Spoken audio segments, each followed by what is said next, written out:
మీరు నాతో ఇక మాట్లాడకండి. ఏడుస్తున్న తనుజాని రీతు ఓదార్చింది. ఇద్దరి మధ్యలో నేను వెళ్ళట్లేదురా. మధ్యాహ్నం కూడా భరణి సార్ మీద ఆమె అలిగి కూర్చుంటే నేనే వెళ్ళమన్నాను. వెళ్ళి మాట్లాడండి ఆమెతో అని చెప్పాను. నేను ఈ వీక్ కెప్టెన్ అవ్వాలని చాలా కష్టపడ్డా. గేమ్ని గేమ్లా చూడకుండా ఆమె ఒక్క గేమ్ ఆడలేదు. గెలిచిందంతా భరణి సార్ సపోర్ట్ వల్లే అంటూ తనుజ దుప్పటి కప్పుకొని ఏడుస్తూ చెప్పింది. ఇంతలో భరణి వచ్చి ఓదార్చబోతే, నేను ఎప్పుడైనా ఆమె గురించి మీకు బ్యాడ్గా చెప్పానా?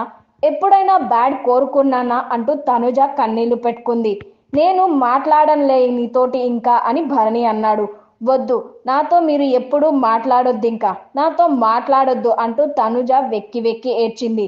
కళ్యాణ్, ప్లీజ్ కళ్యాణ్, నాతో మాట్లాడు.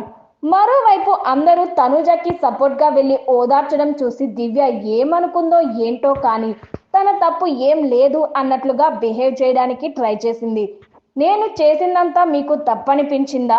నేను తనుజని తీయనని చెప్పాను కానీ అంటూ అడగకపోయినా సుమన్ శెట్టితో మాట్లాడింది.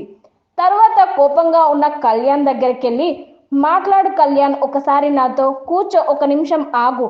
ఆ పాయింట్ ఆఫ్ టైంలో నేను తనుజాని తీయాలనుకోలేదు, కానీ ఇమ్ము గెలవాలంటే అక్కడ తనుజానే పోవాలి కళ్యాణ్. నీ గురించి అయితే మనం కొట్టుకుందాం. నిన్ను మోసం చేశానంటే నువ్వు నా మీద కక్ష కట్టుకో, ఏమైనా చేసుకో. నీ గురించి కానప్పుడు నువ్వు ఎక్కువ ఆలోచించకు అంటూ కళ్యాణ్ని బతిమాలింది దివ్య.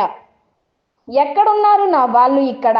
కాసేపటి తర్వాత భరణితో మళ్ళీ ఇదే టాపిక్ డిస్కస్ చేసింది తనుజ.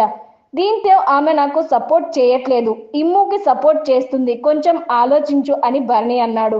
ఓకే, తను ఇమ్ముకే సపోర్ట్ చేస్తుంటే నన్ను తీసేసేటప్పుడు మీ వైపు అంతసేపు చూడాల్సిన అవసరం ఏంటి?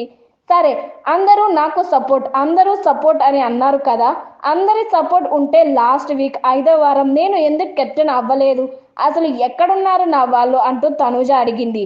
దీనికి ఏం చెప్పాలో తెలియక భరణి సైలెంట్గా ఉండిపోయాడు.